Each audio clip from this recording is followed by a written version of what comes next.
Assalamualaikum warahmatullahi wabarakatuh. Sampai bertemu kembali, selamat bertemu kembali pada kuliah manajemen hutan. Materi kali ini adalah konsep dan aplikasi Campaign Evaluation. Untuk mata kuliah ini kita akan mempunyai capaian untuk mata kuliah, yaitu yang pertama adalah mahasiswa mampu menguasai teori dan prinsip manajemen.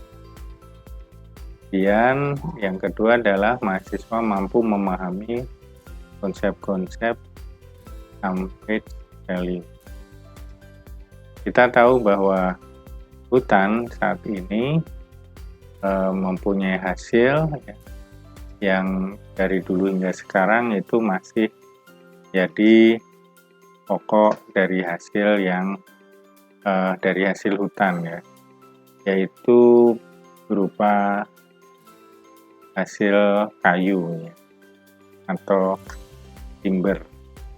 Di Indonesia sendiri juga demikian ya, bahwa kayu ini sampai sekarang masih punya harga dan bahkan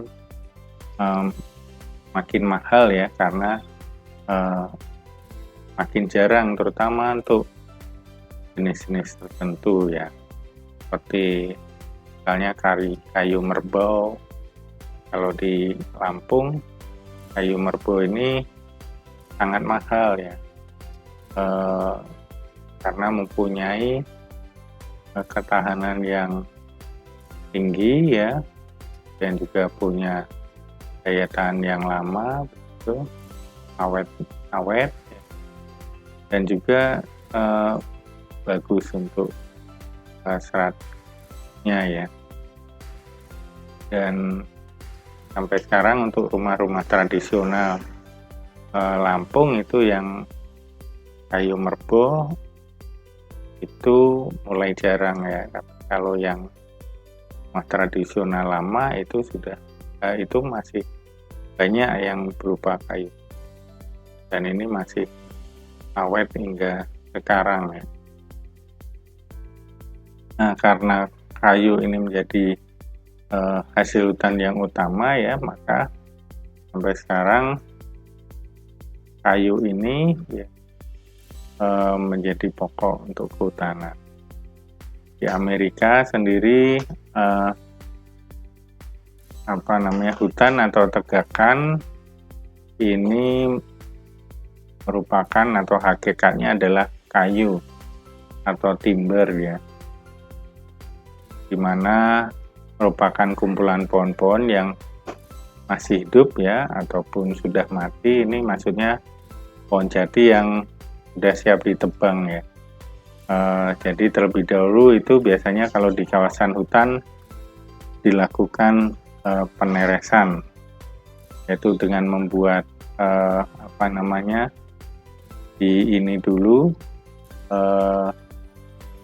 bikin lekukan ya, mengelilingi sehingga nanti akarnya tidak mendapatkan jatah makanan yang sudah difotosintesis oleh daun. Akibatnya nanti akar itu perlahan-lahan tidak mendapatkan makan, sehingga fungsinya akan berhenti ya, dan perlahan-lahan mati. Nah, ini secara pelan-pelan kadar airnya menjadi stabil ya. Kalau sudah stabil, maka pada waktu ditebang kemudian dikerjakan nih biasanya tidak pecah ya, atau tidak mengalami kerusakan yang besar. Nah, ini yang dilakukan kenapa harus diteres ya.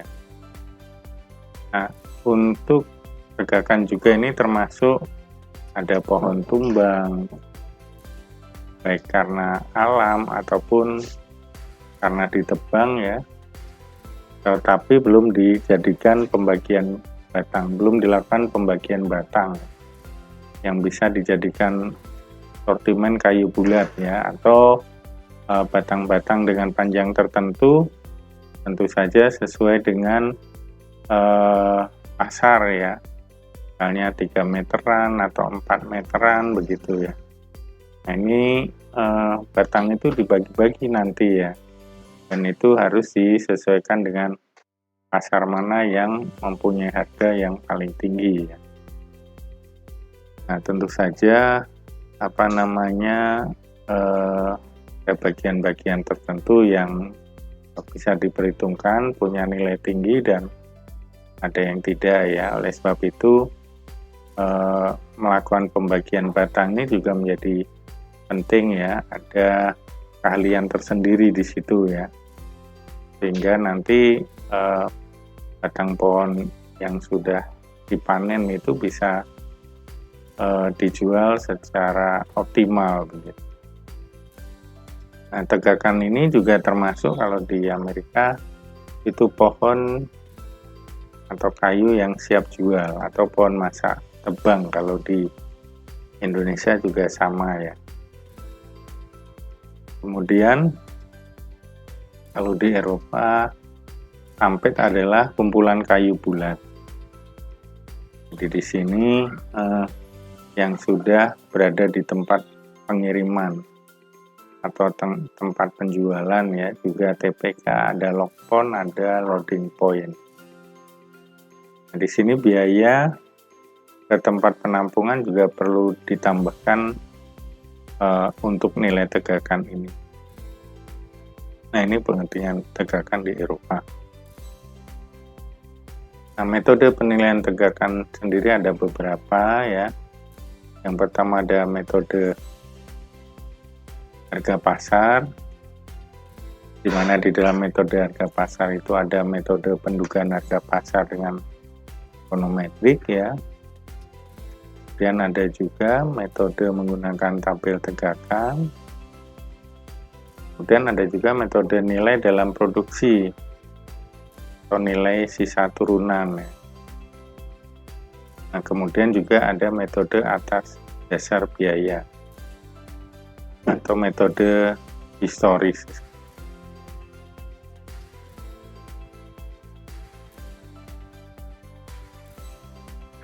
Nah, metode model ekonometrika ini dibuat menggunakan persamaan-persamaan regresi ya. Biasanya kita menggunakan regresi di mana Y-nya adalah nilai tegakan, kemudian X-nya adalah variabel bebas atau peubah bebas yang diduga mempengaruhi nilai tegakan. Nah, ini regresinya adalah multi ya, jadi X-nya tidak hanya 1, tetapi ada beberapa X ya, sampai XN. Jadi bisa X-nya, X1 itu harga jual, kemudian X2 itu jarak angkut ya, hasil hutan ya, mungkin dari hutan sampai ke tempat penjualan. Kemudian ada diameter pohon, rata-rata diameter pohon, ada kerapatan tegakan, ada jumlah jenis komersial, kemudian juga ada tipe hutan ya, ada hutan rawa, hutan tanah kering misalnya ya, ini juga akan mempengaruhi biaya ya. Kemudian sistem pemanenan juga akan mempengaruhi karena ada traktor, bisa juga pakai kabel ya. Kemudian juga ada kondisi jalan. Kondisi jalan ini ada darat, ada jalan sungai ya. Mungkin kalau di Jawa, Sumatera sudah banyak menggunakan jalan darat ya, tetapi kalau di Kalimantan dan di Papua, sungai ini masih menjadi jalan utama ya untuk sampai tempat-tempat tertentu, termasuk untuk mengangkut kayu ini ya. Demikian juga kondisi jalan darat itu ya, apakah diperkeras atau tidak. Kemudian hutannya adalah hutan tanaman atau hutan alam ya. dan juga bisa sistem silvikultur yang digunakan ya, misalnya untuk tebang habis, tebang pilih, atau tebang jalur dan sebagainya. Ini bisa juga ditambahkan di situ ya untuk peubah bebasnya. Nah, selanjutnya nanti dimasukkan menggunakan software tertentu ya, sehingga dapatkan model ekonometrika ini. Nanti tinggal X-nya dimasukkan ke dalam model tersebut ya. Jadi akan dapat diketahui kalau X-nya, X1-nya berapa, X2-nya sekian, dan seterusnya, maka nilai tegakannya akan berubah. Nah, kemudian metode yang berikutnya adalah metode tabel nilai tegakan. Nah, di sini metode ini sudah ada tabel nilai tegakannya ya, tergantung dari misalnya jaraknya ya, kalau itu jauh atau dekat dari hutan tempat panennya ya. Misalnya di sini kalau 100 km ya, kurang atau lebih. Kemudian ada kelas jenis kayunya juga ya, ada kayu, kelompok kayu mewah, ada kelompok meranti, ada juga kelompok kayu rimba campuran di sini. Kemudian kelas biaya pengelolaan atau pemanenannya juga ada ya, kalau memang sudah menggunakan reduce impact logging itu berapa, kemudian kalau sudah tertentu dan jelas itu berapa, itu ada ya ini. Nanti tinggal dimasukkan harganya di situ, dicek di situ ya. Nah, pendugaan secara langsung dengan membandingkan harga jual tegakan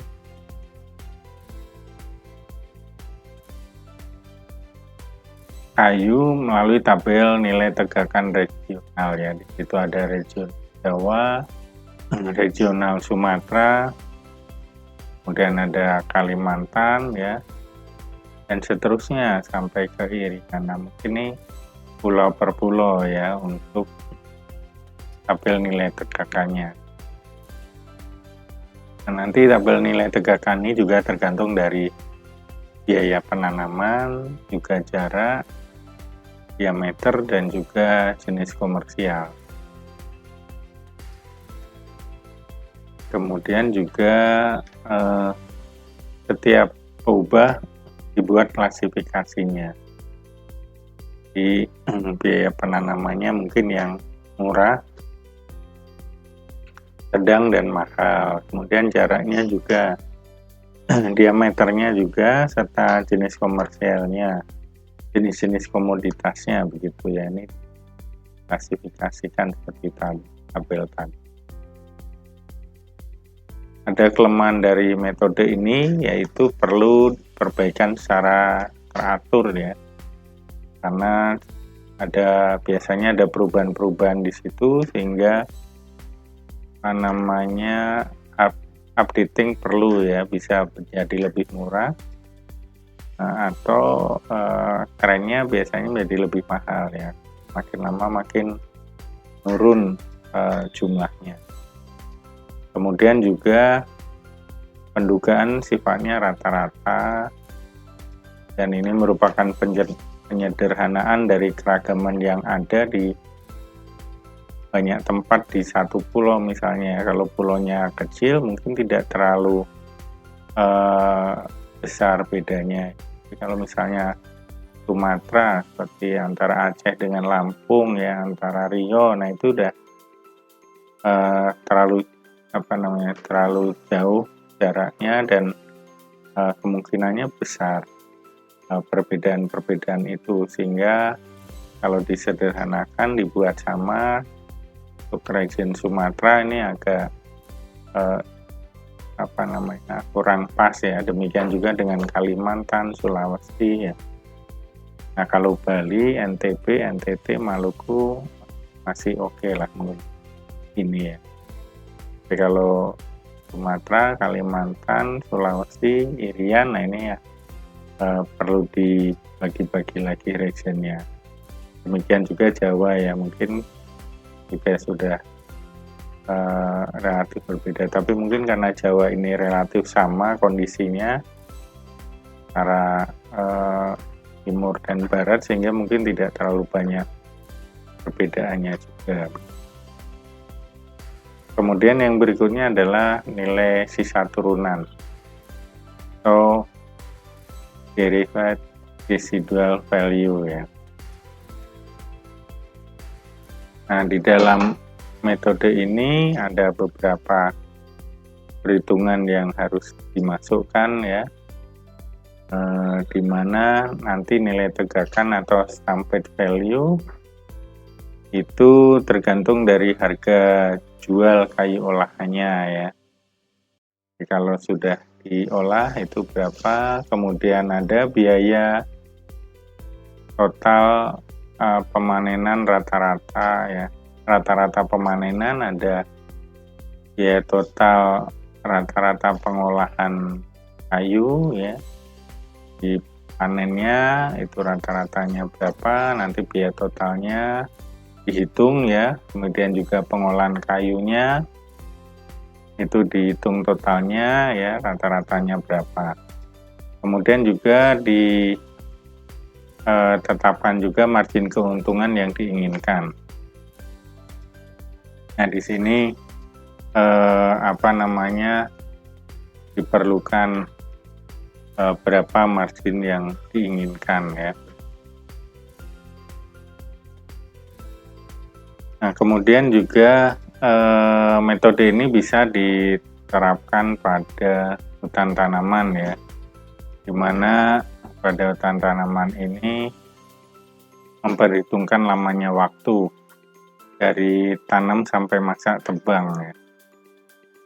Ada penanaman, pemeliharaan, dan seterusnya ya. Ini kegiatan-kegiatan ini perlu dihitung biayanya, kemudian menjadi faktor di situ ya, seperti kapan itu dilakukan pemeliharaan begitu dan seterusnya. Nah, ini metodenya adalah metode atas harga dasar ya. Oke, kemudian beberapa permasalahan dalam penilaian tegakan itu antara lain adanya kepentingan dan ketergantungan penjual dan pembeli, kemudian juga adanya persyaratan penjualan dan tuntutan pengelolaan hutan lestari ya. Kemudian ada pendugaan nilai jual produk pada berbagai macam produk ya. Ada perhitungan biaya produksi ya, hingga pembuatan jalan. Kemudian persoalan pengukuran ini dalam satuan ya, misalnya ton, meter kubik, kilogram ya. Kemudian ada unsur waktu sehingga perlu perhitungan tingkat inflasi. Dan ada perbedaan nilai menurut jenis-jenis komoditasnya ya.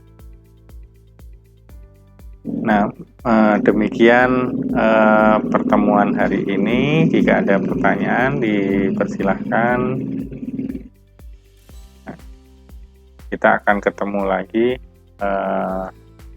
minggu depan ya, pada materi berikutnya. Untuk hari ini saya akhiri. Wassalamualaikum warahmatullahi wabarakatuh.